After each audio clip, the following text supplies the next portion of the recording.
সোনাকে কোথা থেকে খুঁজে বার করবে দীপা? হ্যাঁ বন্ধুরা, আজকের ভিডিওটিতে আমরা এমনটিই দেখতে পারবো। চলো যাওয়া যাক। দীপা সূর্যকে বলছে, ডাক্তারবাবু প্লিজ ভুল বুঝবেন না, ভুল বুঝে এভাবে নিজেকে সরিয়ে নেবেন না প্লিজ।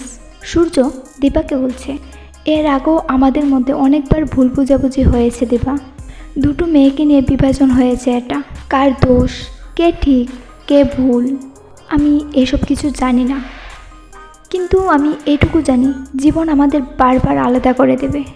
দীপা বলছে, জীবনটা তো আমাদের, আমরা বারবার পরিস্থিতির শিকার হতে পারি, কিন্তু সামলানোটা কি আমাদের হাতে নেই ডাক্তারবাবু?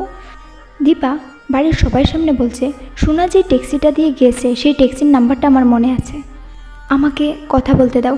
এই বলে দীপা চলে গেল। দীপা গিয়ে পুলিশের কাছে কল করে এবং বলে, হ্যালো পুলিশ স্টেশন, আমি সেনগুপ্ত বাড়ি থেকে দীপা সেনগুপ্ত বলছি। দীপা কি ট্যাক্সির নাম্বার দিয়ে সোনাকে খুঁজে বের করতে পারবে? হ্যাঁ বন্ধুরা, আজকের ভিডিওটি এই পর্যন্তই।